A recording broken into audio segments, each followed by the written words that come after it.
Welcome to the Marble Sports Worldwide podcast, where we discuss your favorite marble sports. We bring you in-depth analysis of each event across many different marble sports competitions. Catch all the information and drama you want to hear about your favorite players, teams, events, and more right here on the MSW podcast.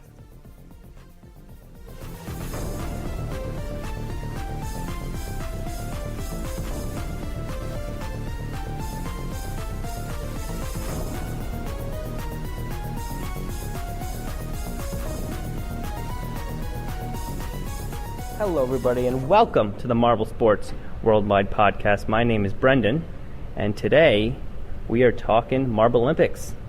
We have a couple guests going to be coming on in a moment or two. We have the Red Pandas creator, Big Dave, and a very avid Marblelympics fan, Nova Wolf, who's a big Team Galactic fan, and he will be on with us as well. He's very active in the Discord on the Marble base, and he asked to be able to join this episode, so he will come on as well.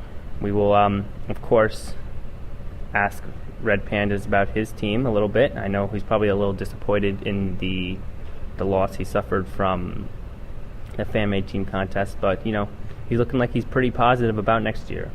And then we're going to talk Marblelympics fantasy, and we're going to talk some Sand Marble Rally. And I encourage you, if you have not already made your picks for Marblelympics fantasy, to go do so.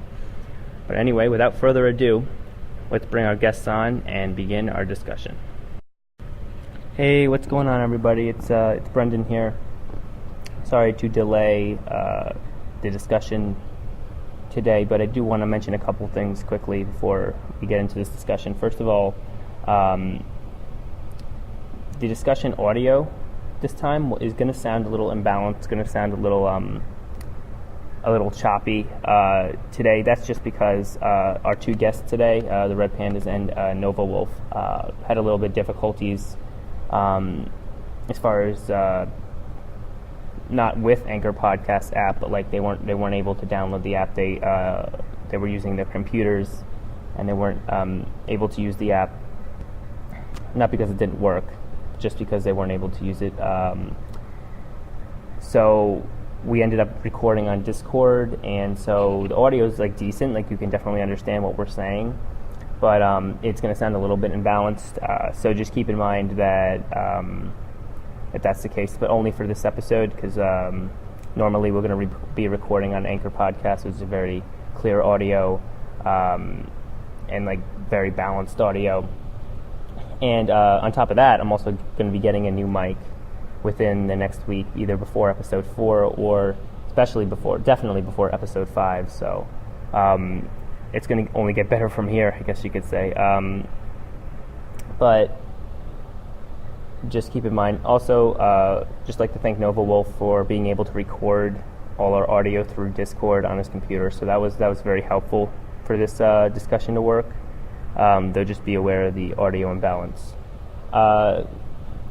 On top of this, there was only one point in the podcast, I'd say, where there was actually a little bit of cutout in when I was speaking, and that was probably it was like at the end of the podcast, the end of the discussion, where we were talking about Sand Marble Rally, and there was a difficulty, apparently a difficulty with one of the marbles, and the ghost marble that followed behind one of the marbles like caused a DNF. When the ghost marble is supposed to prevent DNFs, but you'll hear about that later. But all I'm saying is when I was talking about my opinions on that, it cut out a bunch. So the general gist of my point there was that the ghost marble had been such a part of the Sand Marble Rally races for such a long time that it done a great job preventing DNFs. And it's kind of just a part of the situation. It makes the race more professional, it makes the race run smoother, so that a few times, or even only one time at this point, that it actually causes an issue instead of prevents one, should not be something that calls for any sort of restart, and it should be something, as many racers do, should be something that you prepare and practice for in advance. So that was the gist of what I was saying there. You'll obviously hear that later. Besides that, though, I just wanted to warn you guys of the audio, and it will be better next week.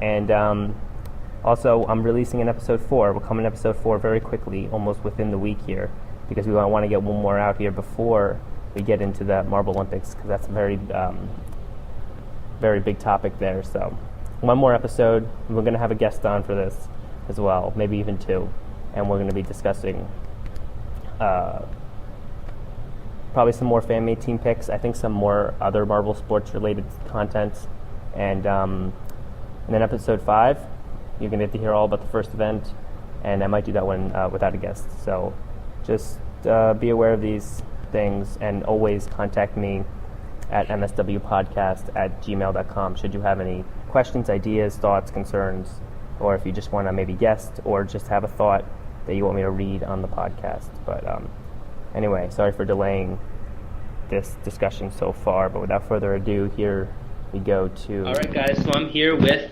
the creator of the Red Pandas, Big Dave, and Nova Wolf, a very avid Marblelympics fan, here to talk to you about fantasy picks today. We get going with this discussion. I would like to, mention the Red Pandas here and Big Dave, and hear from him how he came up with his team, like I did with the Turtle Sliders in the previous episode. As we know, the Red Pandas were a very popular team. They only missed out on the top 2 spots by 30 votes, so they could have gotten the spot in different situations. So let's hear from them. Let's hear. How did you come up with your team name? What was your process? Hey, yeah, Marble guy. So the Red Pandas. I live in New York, relatively close to the Bronx Zoo, and one day I was over there, and I just became entranced with Red Pandas, and it's been one of my favorite animals ever since. And when I heard this opportunity for Marblelympics, I thought, hey, what better team name than Red Pandas? And a lot of the community seems to really like it. And like you said, 30 votes was the difference. That was a very small margin, so yeah, it was a little hard to overcome that emotionally, but we're good. And the Red Pandas are actually committed to participating in the World Marble Tournament this year. Oh, yeah, with MFA, yes. Yeah. All right, Nova speaking here, and I think it's important to mention that throughout the voting process, because it was preferential voting, there were points in the preferential voting system where your team was actually in second place and would have made it in. It just so happened that when it came down to 3 teams left, you were behind the Turtle Sliders, so it really could have gone either way. It just came down to, how many teams were being voted for and how many people voted, so it was even closer than it seemed. There was a scenario that Geesum, the moderator on the subreddit, actually let me know about, is if you removed the Hornets from the voting, the way the system was working, the Red Pandas would have actually finished ahead of the Turtle Sliders. That's interesting, yeah, with the preferential voting. And actually, while we're on the preferential voting, just be honest, the preferential voting was a little confusing to me, so if someone could maybe explain the preferential voting in a little more detail, at least for me and the other listeners who are not sure what it's about. I can try. So, of course, yeah. Preferential voting, every person who votes, they're given all of their options, but instead of just choosing 1 or 2 teams to vote for, they're instructed to rank all of the options from 1 to however many teams there are, or how many options you have. So in this case, there were 8 teams available, so we'd rank them from 1 to 8. And then, so everyone ranks their teams, and then those votes are sent into the system, and the results play as, so, the Woodland Foxes, they received the least first place votes with, I don't remember, it was 100 first place votes, maybe, something around that. So they were eliminated, and then all of the people who voted for Woodland Fox of their first place votes, their 2nd through 8th place votes were then distributed among the 7 remaining teams, and then out of the 7 teams that were left, the same thing happened. Whichever team had the least amount of first place votes at that point, they were eliminated. The votes that team had got distributed to the other remaining teams, and that process of redistribution keeps going and going until you're left with only 1 or 2 options. So It is kind of hard to explain using only words, but that's the best I can. I do understand that a little bit. I guess if I'm to rephrase here, just in case it's a little difficult, it's kind of like you take the ranking. You have your top 8 teams, and you take the team with the least amount of first place votes. Yep. Those they get eliminated, and then you take first place for that losing team. Their second, 8th place votes are kind of filtered into the first place votes for the other team. So it kind of just adds up Yeah. theirs, and you continue until you have. Yep. And so, like, if I voted for the Hornets, if I voted for the Woodland Foxes and say the Bitter Blues was my second choice and then the Hornets was my third choice, right. My vote would have ended up going to the Hornets, even though they weren't even in my top 2. Exactly. Yeah, because of the situation as it ended up in the end. Yeah. Yeah. And to be honest, when I think about this voting process, it's not my favorite. I just don't. I think that. I mean, it seems very complex, but I don't know if it really does reflect the true preference of the fans. So it does run the voting through many different checks, I guess. It is a good system, and it's kind of hard to explain why, but basically it accounts for, say half, or not I guess half, but like a third of people vote for something that they want, but everyone else hates that. Well, and then all the other people who hate that, they all vote for different things.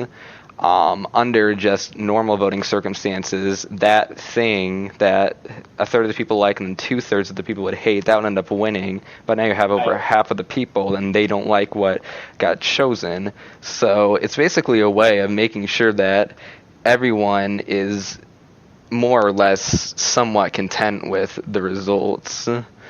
It's almost like you're giving a lot more stock, a lot more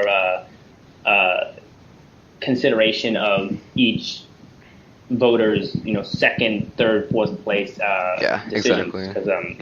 Because obviously, if you just did a vote of counting the top, just the first place or the first vote. But then, like, if you're doing it this way, you're actually giving consideration to how each person would order it. Actually, your vote counts more, and your ranking counts more. Mm-hmm. I guess you could say. Yeah. Which is good. I'm sure the Red Pandas would have preferred a different situation, but Now, do you have the voting actual numbers? Like, had they just done like a first place? I believe. How did it look for you? We can look for those now. Hold on, I'll look for that real quick. It may take me a minute, but you guys can keep talking. I will wait. Yeah, we'll wait for you to bring that up, the stats there. But anyway, as we wait for him, I would like to hear Red Pandas planning on coming back to the competition next year, trying to get your team in next year, because I think you have a big fan base, good popularity, your team, so close to winning. I think you could come and really win the fan-made team contest next year, should there be one. So are you planning on coming back? Oh, for sure. If there is another fan vote contest of that sort, Red Pandas will definitely make a comeback. Right. So here you go. Turtle Sliders. Yeah, go ahead. Turtle Sliders actually did get the second most amount of first place votes, so they would have won regardless of what system was used. So yeah. Oh, okay. I mean, that's like, I'm not mad. It was valid. The community trusted it, so I trusted too. It was as fair. As per my discussion, remember last episode with the Turtle Sliders owner creator, he had a good fan base. There's a lot of people loved him. He had a great logo. You gotta admit he had a great logo. Mm-hmm. He just visually appealing, and he had decent content on his posts, and he was a generally friendly guy. He didn't cause a lot of problems within the community itself, so he kind of built a lot of inside and outside support over time. Yep. So I mean, you could see that. But yeah, Red Pandas. I would be excited to see them come back next year for this contest, because they were a pretty good team before. So that's Red Panda's creator. Obviously support him, but that is not what our conversation today is mostly about. We want to talk Fantasy League. Yes, sir. Yeah, Fantasy League. Did you guys sign up? You guys make your picks? Yep. Yeah, I made my picks, and if you don't know of the Fantasy League, there is a Marblelympics Fantasy League. I think it's on fantasizer.com or something like that. So if you can't find a link to it, I don't know if they put a link out to it. Oh, it's in the Reddit, it's in the Discord. It's in the Reddit and the Discord. Accessible. But right. But should you not be able to get it, you can just go on a website, probably search it up and find it, unless you need to be invited for that. But they've already gotten about 100 people to submit their teams. You kind of go in, you pick your top 4 teams that you want to see win the Marblelympics, and they count points for each week, each episode. If you can win, so I mean, let's talk about our picks. And before we get going, actually, into the picks, if you guys, you listeners, want to tell us about your picks, please email us at mswpodcast@gmail.com or send a voice message through Anchor Podcasts. And we want to hear your picks and your thoughts on the picks. So please, we want to hear them, and we will put them on the next episode. But without further ado, let's hear what you guys pick. I know you want to go first. I will. I have my 4 teams are Team Galactic, which is my favorite team, so that was kind of a no-brainer for me. And I think that they can perform well. They seem to be... Absolutely. I mean, obviously a good performance in the qualifiers, as we've seen, hasn't really proved that it can accurately predict what's going to happen during the season, but I have faith in them. I think that they can have a good turnout this year. Oceanics, probably my favorite to win it all. I mean, they're on the rise. They're the hosts. They have a huge fan base, and I just think that they've got a lot going for them. Only point of concern, of course, is the water events. There are a fair amount of them this year. I don't think I should say how many because I don't know if that's supposed to be released to public information, but there are a fair amount of them. And we can say it here. Yes, obviously, they've struggled with water events in the past, so we'll have to see if they can clean that up. Kind of ironic, but everyone knows about that by now. Hazers, in my eyes, are the one team that did not participate in the friendly round that have a real good shot at winning it all this year. They're just a really, really, really fast team. Like, whenever there's a speed event, they seem to dominate it, and it showed itself last year, and it showed itself this year in the qualifier. They finished first place in 2 qualifying events, and they also got 3rd in funnel spinning. And did they finish first overall in the qualifier? Yes, they did, by a pretty good margin, too. They had 68 total points, which is 12 clear of Galactic, who was 2nd place.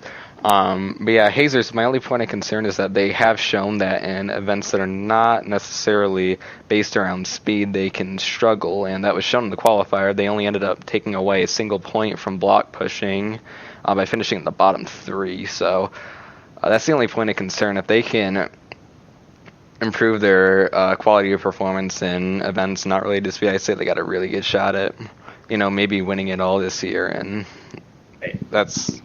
And then my last team was the Indigo Stars, and this one may seem kind of hard to explain, but in my mind, the Indigo Stars are criminally overlooked, especially when we consider all the attention that the Green Ducks are getting. I feel like a lot of people are forgetting. Yeah, Indigo Stars did not get 117 centimeters in block pushing, but they had a really good run in the qualifiers too. I believe they finished in 6th place overall with 50 points.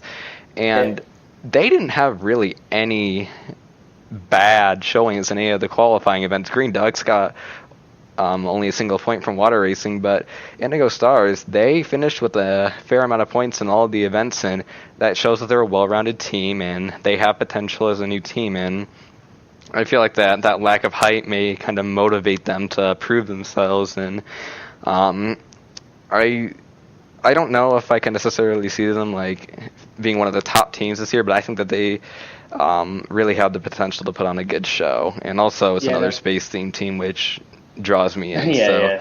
That's another thing if for you. If I could jump in here for a second about the Indigo Stars and the Green Duck situation, and I did discuss this in both the first episode of the podcast and the sneak peek when I was really talking about the qualifiers.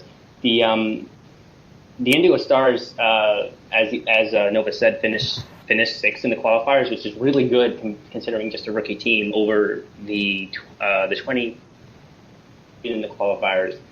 And even though the Green Ducks had those crazy events where they were getting like, I still can't even understand how they got that push, that 117 centimeter push, but that record push. And they got all that attention for this. Yeah, if you don't mind me intervening right here, I think it's interesting to note that in that heat where the Green Ducks got 117 centimeters, all the other teams did really well too. Like they got like 500s, and I actually did this thing where I tried like analyzing that one heat and seeing if there was anything that would have caused them to like, for some reason, all of the scores have been automatically better. But it just seems like that all the teams somehow just flawlessly executed it, which is really rare and something I don't know if I've really ever seen. The Indigo Stars they got like a 106.5 in that, which is quite good. Yeah, for a rookie team, and even the Limers, got like a 109, which is I mean, high performance from them, and that's why friendly rounds performance in the block pushing, like their best was a 97 at their best, which is absolutely awful. We'll touch up on that. I have something more about that, and we'll touch up on that after we're done with this.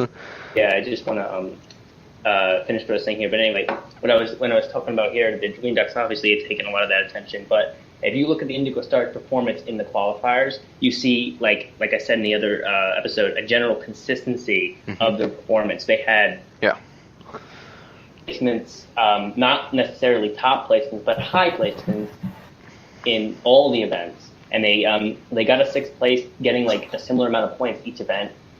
And they were just overlooked, just like actually very similar to how the Midnight Wisps are often overlooked. If you look at the friendly round between those 4 teams, the Midnight Wisps got like all 2nd places in their events. And general theme I'm seeing, how like when Marble teams perform really well and they're like consistent at like high placements but don't ever get like the first places, those kind of teams are often overlooked, which I think is what's happening, at least initially with the Indigo Stars. So I think they should not be overlooked as a pick for the Marblelympics Fantasy League, so definitely consider them. But they shouldn't be overlooked. But they often are. Just a lot of teams with that consistency are overlooked. Yeah. So they should at least try to get their name out there on the board more. Yeah. I don't think they'll have a problem with that. And I'm going to move over to my picks now. It's my turn, guys. You can do yours. Yep. So, I thought about this a lot less than you guys ended up doing. I ended up just swinging for the heavy hitters. I went Rangers and Savage Speeders, first 2 picks. Oh, wow. With my leftover money, I went Team Galactic, favorite team, gotta pick the homies. Yeah. And then I went with who I think is going to come out of the blue this year, Mellow Yellow. I see them doing it. Yellow's been consistently getting better, and they could do something. They could do something this year. So that was really it for me. I didn't really think too much into the stats. Oh my god. I'm glad you did have those picks because it does bring up a good discussion point about the Rangers and the Savage Speeders. By the way, Mellow Yellow, that is a good pick. Yeah, I think it's interesting. Qualifying point, but I could see that. I could see them. It's interesting because over the past series they went 2nd, 3rd, and then 14th out of nowhere. They just dropped down to 14th. It was kind of interesting to see that. And of course they almost didn't qualify for this year's main tournament. They were part of the reason why they only made it was a successful outcome in the relay race. Yeah, they did quite well in the relay race. So I mean, obviously their fan base is glad that they qualified as a better team. Yeah. And that also brings up another discussion point about the Limers and the Momo situation. But I mean, I think you mentioned this a little bit before, Nova, but about the Savage Speeders and the Rangers and those kind of picks at this point, which is interesting because I know a lot of people have been picking them in the fantasy leagues, but based on their performance in the friendly round, especially the Savage Speeders, which I discussed in the last episode, I mean, I don't really know. They might not be the best pick. Okay, I'll go and elaborate a little bit on this. So basically what I did is I did an experiment where I took the results from the friendly round and then plugged them into or integrated them with the results from the actual qualifier to see how these teams performed.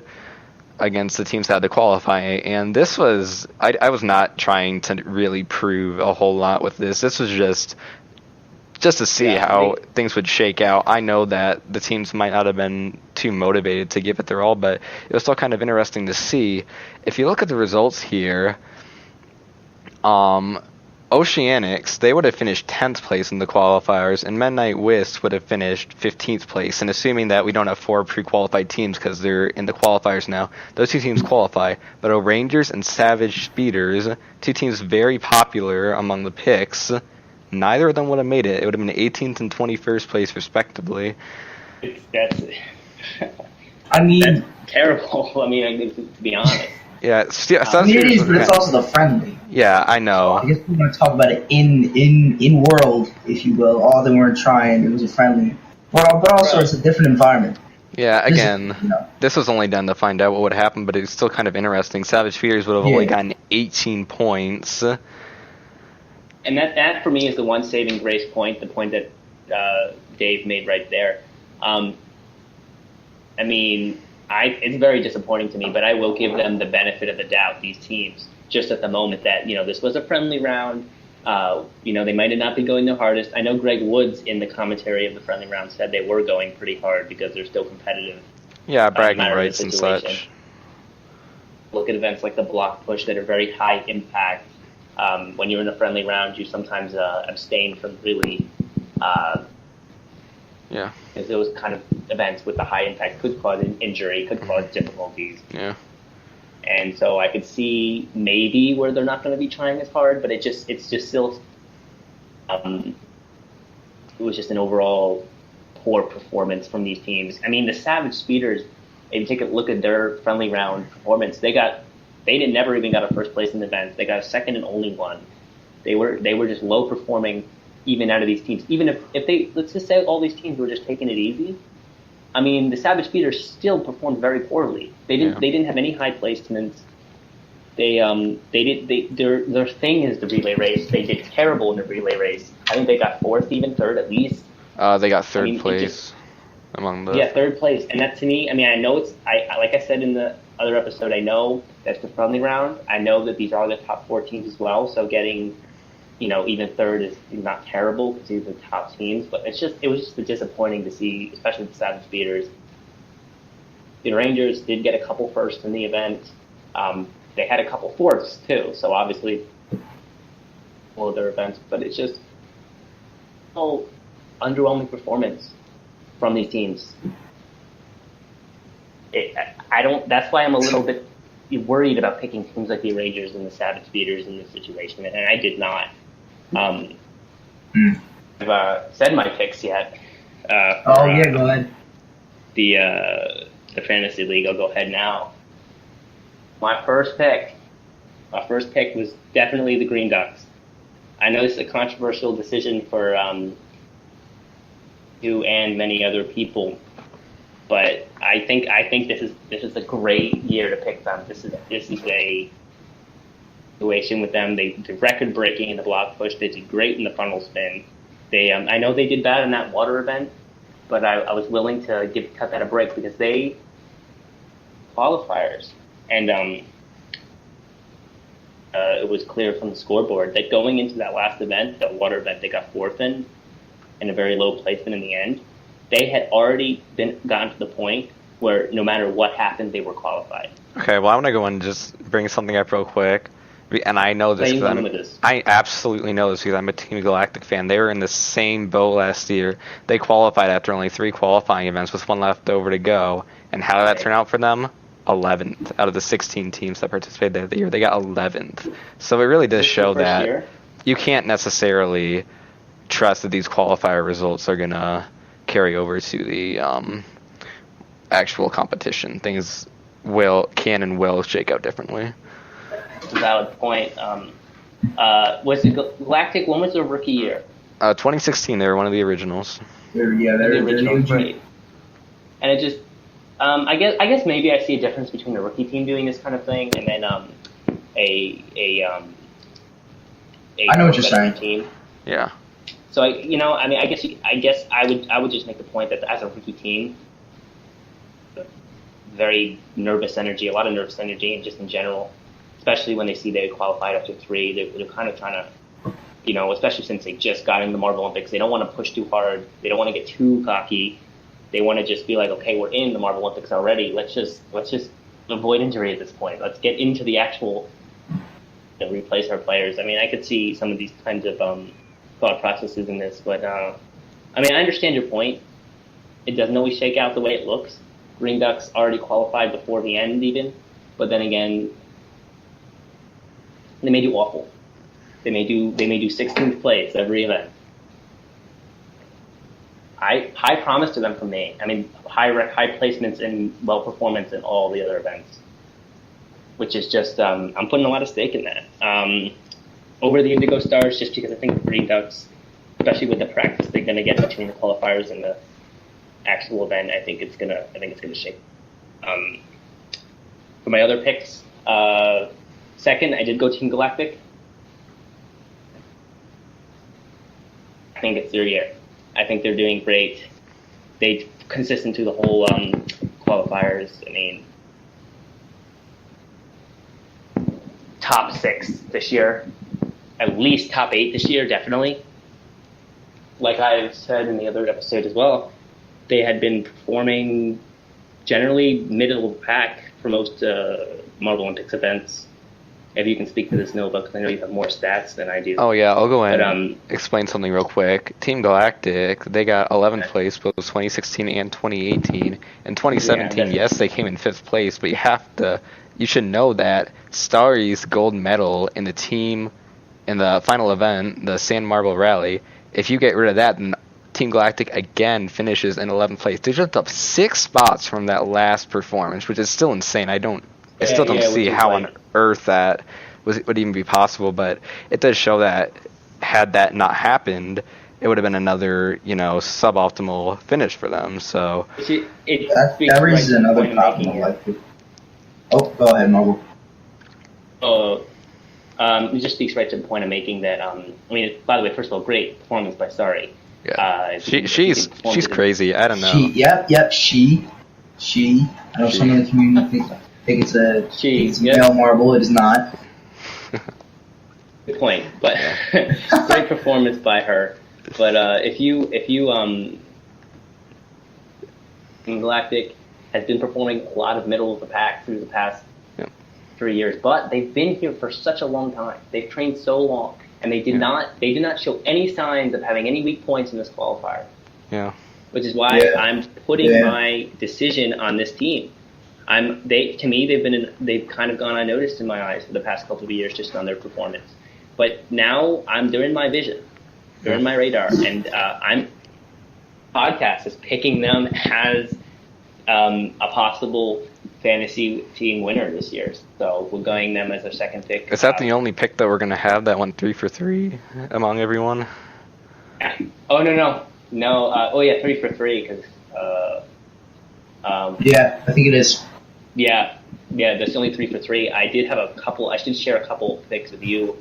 Yeah, go ahead and show us all your Team Galactic and Oceanics was my third pick. Absolutely, Oceanics. I can't. To be honest, if you didn't pick Oceanics, I don't understand what your thought process was.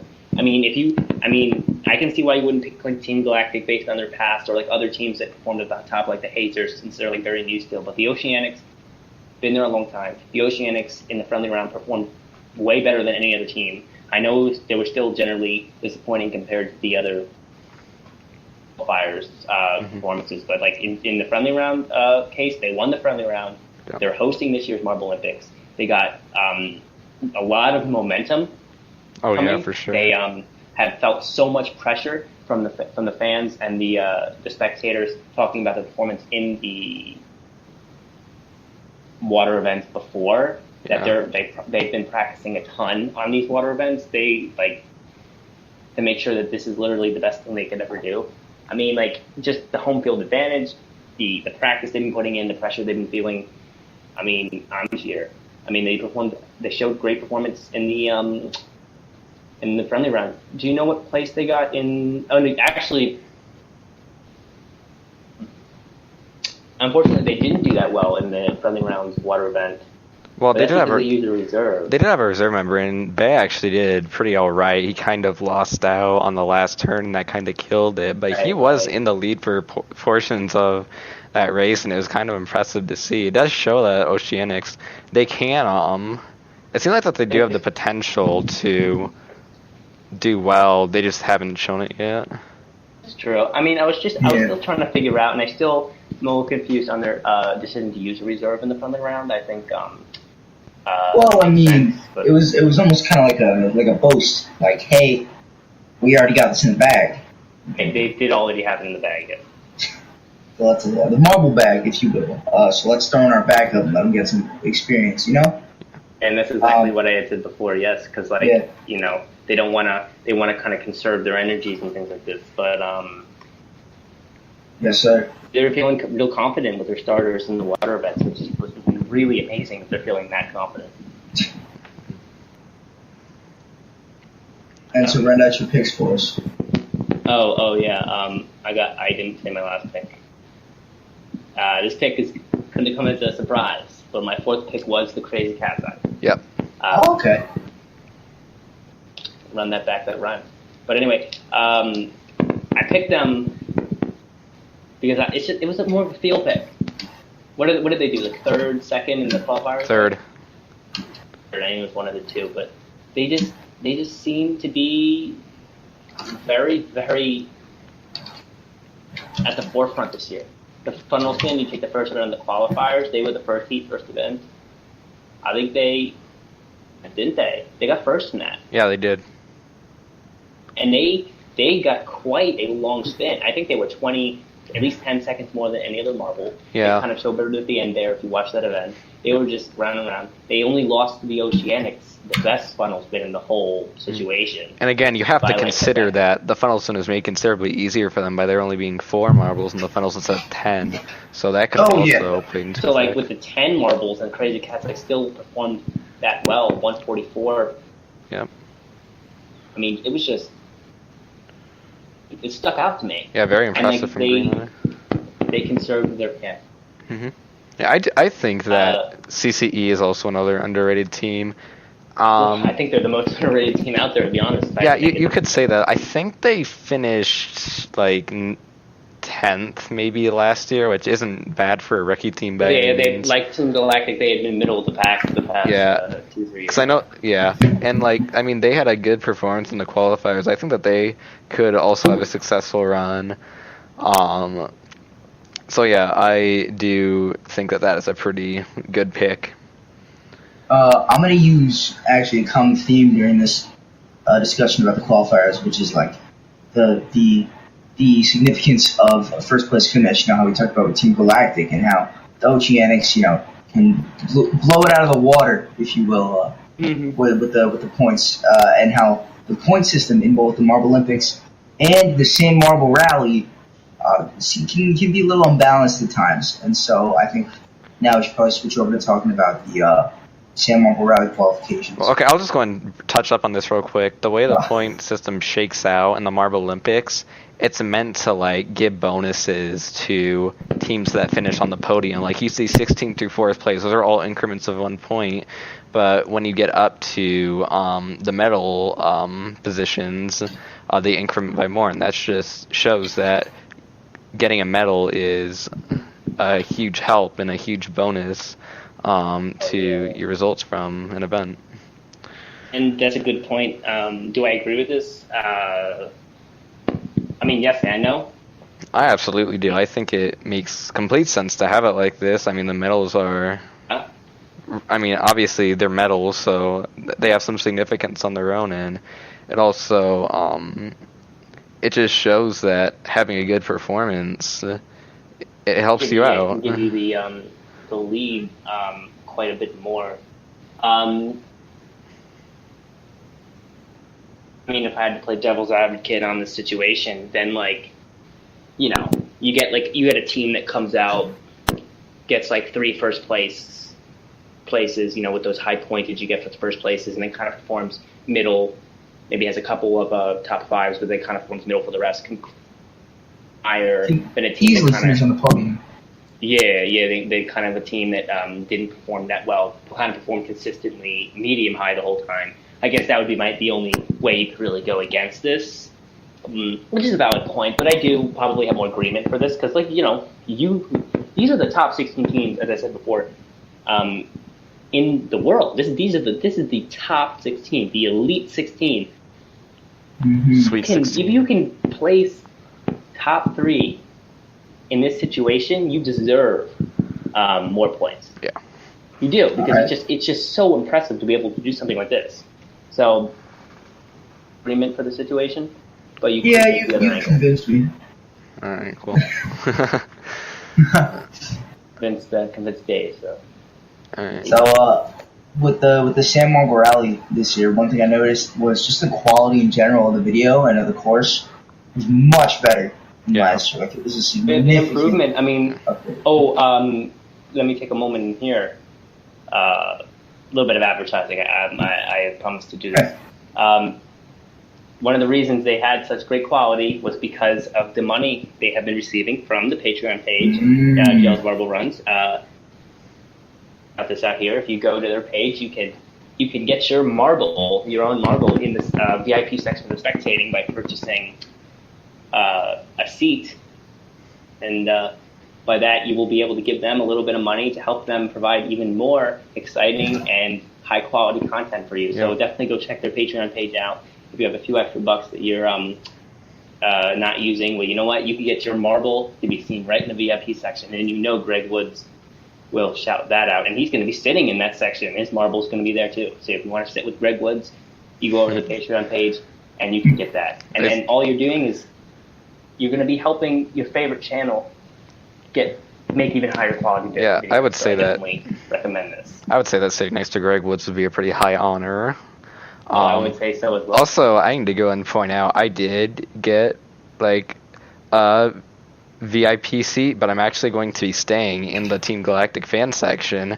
So I heard about that. To accommodate for that, there's going to be I get a little special thing that you will see in the videos, and it's actually really cool. I'm super excited for how it shaped out. Oh, wow. I'll keep it a secret. It'll be very obvious what it is when the actual video comes out, and it'll stick out. So and I'm really excited about it. For listeners that might be confused on this, but that is great. That is great. And hey, loyal of you. Yeah, I take away your VIP seat and go sit with your team. That is great. Yeah, I mean, I Team Galactic #1 fan. That's something that I've kind of rode on for the past couple of years. And I mean, I guess I can't necessarily confirm that I'm the top supporter for my team. But I do feel like I've done a lot for the team and the TG community, and it's just really cool to kind of see it pay off like this. I can't confirm, but I can definitely speak to your... As a fellow Team Galactic fan, I hereby endorse Nova as #1 fan. All right, awesome. I would say so as well. I mean, you in the Discord and stuff, this seems to be your favorite team, and rightfully seems to be my favorite team. And it finally might pay off this year, because I think they're going big. Yeah, and I'm very excited. Yeah, very excited as well. Before we move on to the San Marble Rally, by the way, how long have we been going? I'm asking. 38 minutes. It's actually quite good. Before we move on to the San Marble Rally, and Nova, I know that you were unsure whether you wanted to discuss this. You can choose to stay. Oh, well, he has to stay. Fine. Dave said you have to stay, so you make your decision. But before we move on there, I do want to stray a little bit over from these top teams to our B-League. Battle Limers, a little bit of the Momo. Ooh, the B-League, yeah, lots of, I mean, just the qualifiers this year. I mean, they always, this is definitely the most surprising results we've seen so far. Like, last year was pretty straightforward. Lots of no-name teams and teams that really never competed before didn't qualify. But this year we had tons of teams, like, the OG teams from 2016, teams with large fan bases. I mean, it was just really surprising to see them go out, and especially when you have a case like the Limers. They were in second place overall in the qualifiers after this halfway through them. And that really, they had the second best block push. They were the only one to even try to challenge the Green Ducks. They had a 109. Jungle Jumpers also had a 109, if I remember correctly, but yeah, very good. They result did in the block qualify, push. right? Yes, they got. Jungle Jumpers qualified. They got 5th.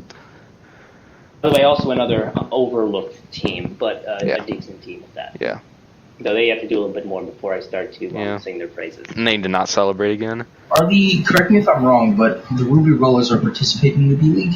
Ruby Rollers. Yes, they are. Ruby Rojo Rollers. Rollers. Rojo, yes. Rojo?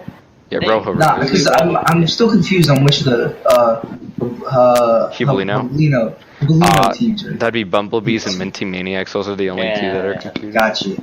And they're Minty Maniacs. I mean, they're not great at all, Yeah. as far as I can remember. And then the Bumblebees, well, they're kind of new. So Yeah. they're not new, but they're like new to Marblelympics world. So I'd like Yeah. to see how they perform. Yeah, I'm But kind of my- surprised the Ruby Rollers didn't come over, considering I think they're the defending champions of the town. No, the No, Bumblebees that's a won good last point. year. The Bumblebees got first and the Mini Maniacs got second. That's why they're the two Hibalino teams that are participating Oh. this year. Okay, I gotta brush up on my. Yeah, I was gonna say I need to. Okay, I'm not a huge fan of the Hibalino either. I just watched them and I actually thought it was kind of cool. I don't want to knock the Cubalino here. The creativity of the series is great, but they're just not like as far as following it and information wise, not as much as the Marblelympics. I just can't do it. Oh yeah, no question about that. There's only so much you can do, and the Marblelympics definitely pulls a lot more for me than the Cubalino.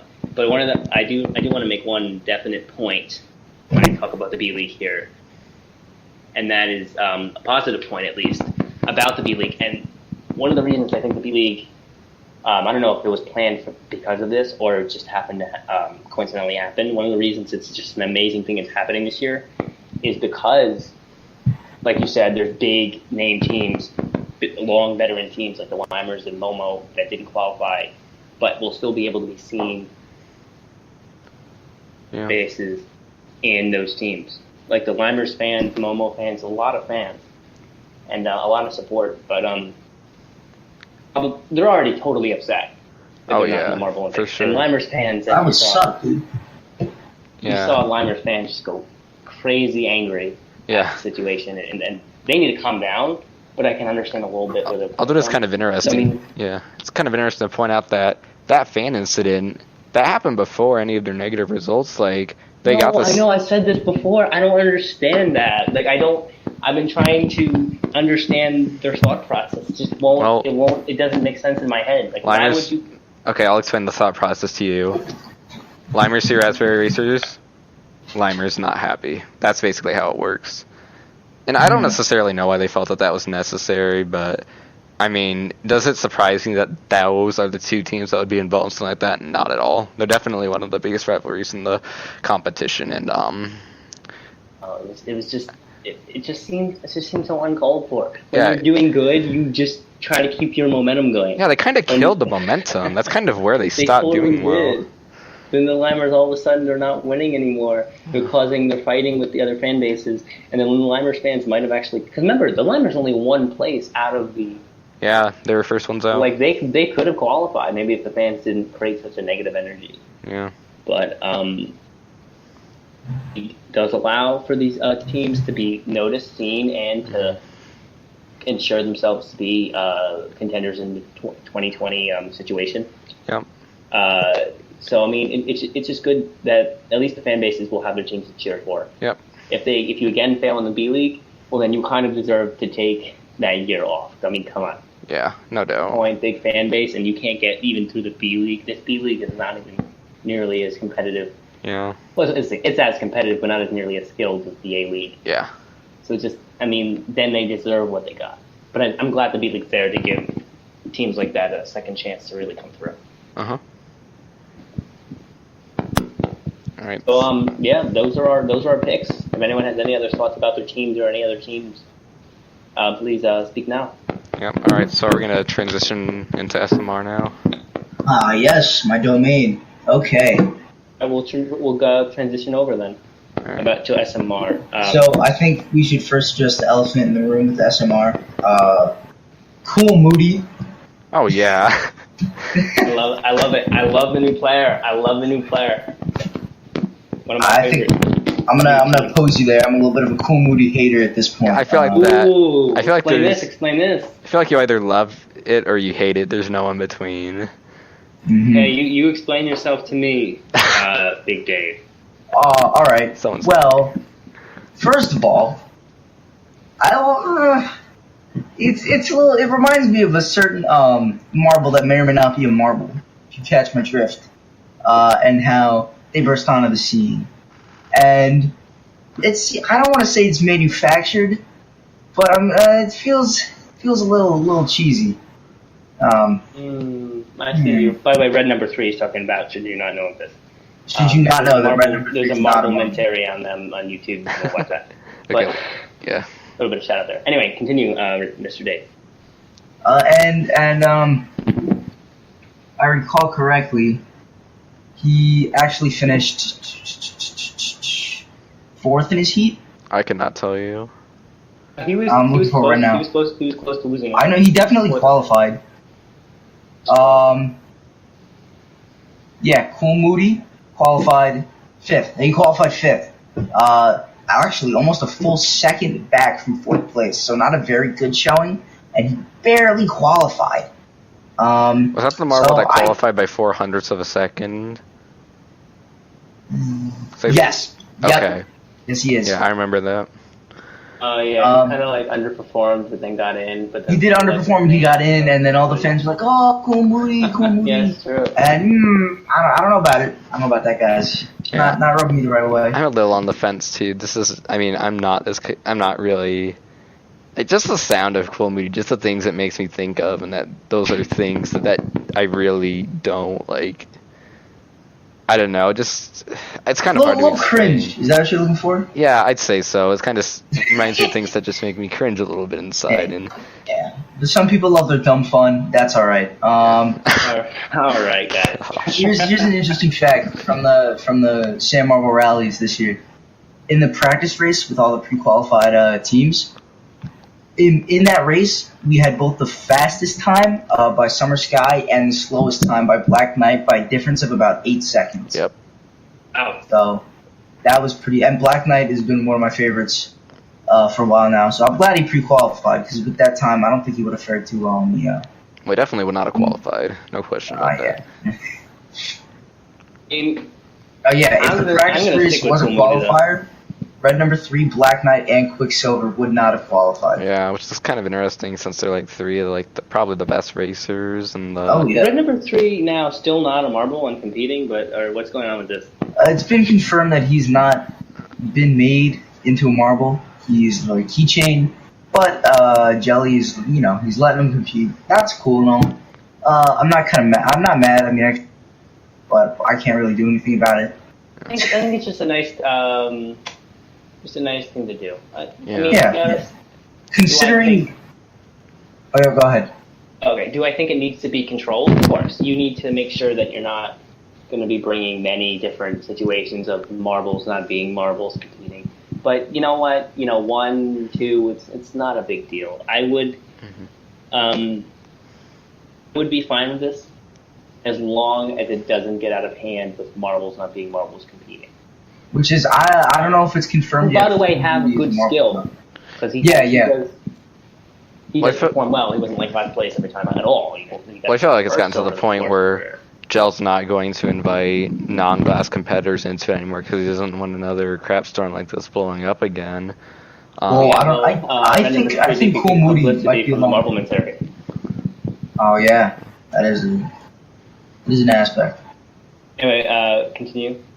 So like you said, so with Red Number 3's performance in the friendly, he did not do so hot. He finished like 5th, which is out of character for Red Number 3. Yeah. If I'm honest, he was dominant. Yeah, I think something happened like towards like the beginning of the last half of the race that kind of threw him off, and he wasn't really able to recover from it. I think there's still a bit of drama going on. I think I'm that's sure what that happened. Some of the spectators of the Sam Marble rally were not happy to see him competing. Coming out of the gate, they went into the sand slaloms and he got stuck on the wall and he was pushed to last and he almost was able to. Yeah, he almost didn't even get back on the track. bit of a. But yeah, him and Super Ball, the only non-marble marbles competing. Oh, Super Ball not a marble. Non-marble. Super Ball is a Lego. Yeah. Super Ball's a Lego. Super Ball is a Lego. Yep. If you guys didn't know that, Super Ball is in fact a Lego. I know nothing. Wow. Okay. No, I knew all this before. I was just testing them. Oh yeah, no, gotta stay on our game. All right, no, but know this then. Super Ball is a Lego. Yeah, he is. Spread the word, guys. Super Ball is a Lego. But I thought at the very least, if he wasn't a marble, he would have been an actual Super Ball. You know what I'm saying? Yeah. I would definitely not be opposed to seeing one Super Bowl in the Stan Marble Rally, because I think it'd be really cool to see like a bouncy ball type of a bouncy shape. ball. That'd actually be kind of interesting. I don't know if you could really consider that a marble at all, though. I don't even know if that would fit the and basic definition. Here's my of marble. opinion on the situation here. When you come to the Marblelympics, when it comes to Hubelino, it better be only marbles. I better never see a team of Legos, of keychains anywhere in the Marblelympics ever. Yes, I'm a purist. I gotta say.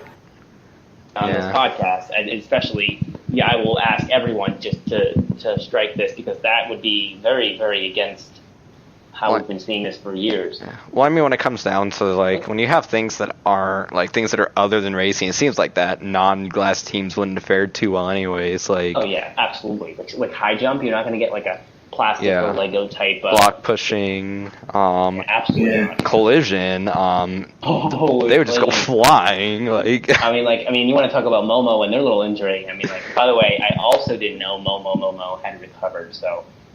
if you go back to episode 2 and hear me complain, he did, and then he got injured. He did, and then something happened to him in 2018, and yep. Yeah, but that's also a mistake on my part. But it's still a good discussion on that Reddit post. But they wouldn't perform well anyway. But just in the Stan Marble Rally, I'm totally fine. I'm totally fine with a couple here and there other objects competing. If you know what I'm saying. I mean, yeah. It's interesting to see. Obviously they exist out there. Bring them in. Let them race. But when you talk about the really high performing, high impact competitive events of the Marblelympics, I would say actually not. That's just my opinion. Definitely not in the Marblelympics. Again, we already listed they wouldn't do too well anyways, even if they did compete. I'm gonna test your guys' Stan Marble Rally prowess here a little bit. You guys familiar with Justice for Blizzard Blaster? Say that again? Justice for Blizzard Blaster, the hashtag. Nope. The movement. Who's this? From last year's Stan Marble Rally. No? I don't follow the SMR, really. Okay, well then allow me to explain, fellas. So Justice for Blizzard Blaster was a movement that took place, I think, right either the last or the second last race of the Stan Marble Rally last year. And it occurred because Blizzard Blaster had gotten lucky in the drawing for the lineups and where he was starting. And he was starting pretty high, right? And the Ghost Marble came down and all the marbles got released. And then the Ghost Marble DNF'd Blizzard Blaster. Ooh. And that was not very cool. And people were kind of upset about that because Blizzard Blaster was still in contention to win the B League. Yeah. But that didn't end up happening. Just a quick allusion to the Marblelympics here real quick. We'll go back to SMR, of course, but it's actually, I don't think many people know this, but when 2017, they did the Stan Marble Rally for the last event for the Marblelympics, and they actually had to redo the race that Starry was in, and the reason for that was because she got blocked by the ball bearing. The ball bearing that started the race came onto the course and just blocked her completely, and it's actually kind of funny. Oh, yeah. Didn't they restart this stuff? Yeah, they restarted.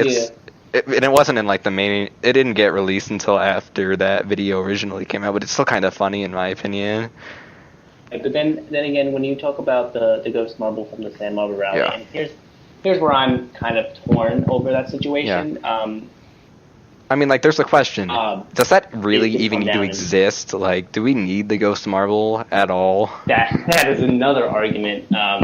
But let's say that the existence either is a good thing or is going to happen anyway, whether we complain or not. The ghost marble does serve a purpose. It's to hit marbles down to make sure there's less DNFs. And I know then you would say, okay, well then this DNF is a total because you caused the DNF as opposed to stop one. But here's the deal.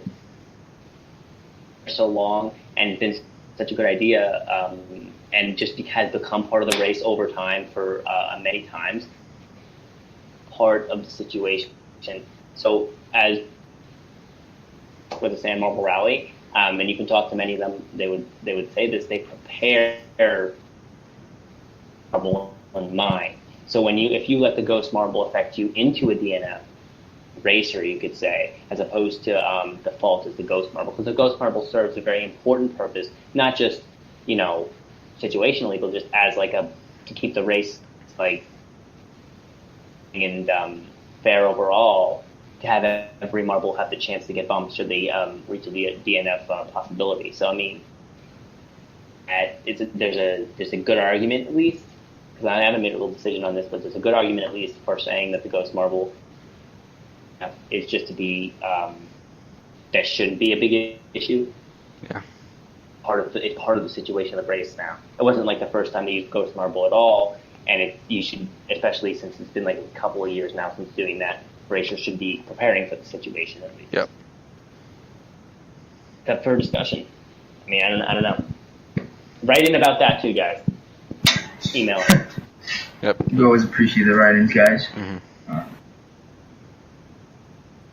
But I think we're gonna have to begin to wrap it up here because we've been going on. What do we have? Like an hour? 56 minutes.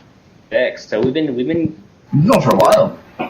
Yeah, I mean, it was a lot of fun. I'm glad you guys came on. Yeah, it was a lot of fun being here. I'm open to having both of you on again, especially you, Big Dave, in the context of Sand Marble Rally, and Nova, you, when we get into these Marblelympics events. Yep.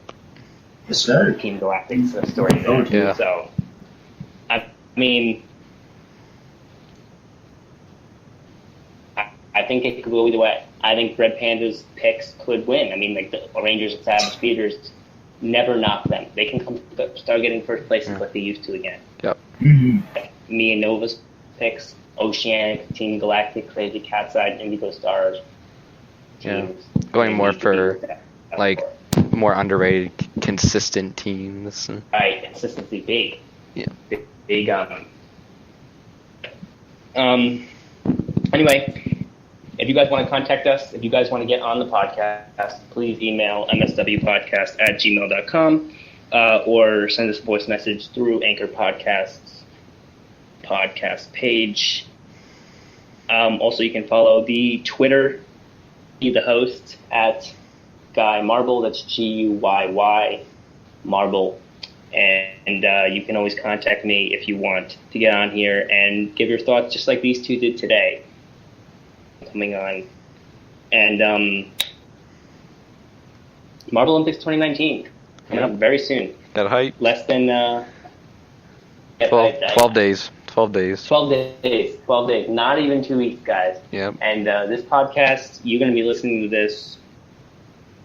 Time you're listening to this, we're going to be talking like 10 to even 7 days away. Yeah. Because there's so much talk, there are other topics in marble sports that I haven't even discussed even on this podcast. We're going to get one more episode out for you guys before the Marblelympics begin, so expect one 1 or 2 days before the Marblelympics begins. Yeah. We're going to have guests on there. We have planned guests for there to discuss more marble topics. We're going to probably stray a little bit into other important marble sports events in that episode, so please stay tuned for that. Unless you guys have any other words of wisdom to give out, I think we'll wrap it up here. I don't really think so, other than good luck to all the teams this year. It's going to be an exciting year, very excited, and of course, go Team Galactic. And if I can, real quick, just everyone listening, remember I don't want this to sound the wrong way, but remember there's alternative marble content. Like the Marblelympics isn't the end-all be-all. There's a lot of other really good, smart creators. Yep. And when I had to film my snow rally for the Red Pandas promotion, it gave me a lot of respect, and so it would mean a lot to me and a lot to them if you want to go check out some of their stuff. Yeah, for sure. So, Absolutely. There are many Marble channels. I listed them in the previous episode. Just quickly, Tien. oh yes. The Lucky Titan's going to do one. T.Y. Dominai, I did commentary for his. Just a lot out there. Yep. Explore. Yep. I think Jel's Marble Lens is in the top 3 definitely of content. Oh yeah, for sure. Oh yeah. No question. But It's crazy. definitely be aware. Yeah, it's a big marble world out there, everyone.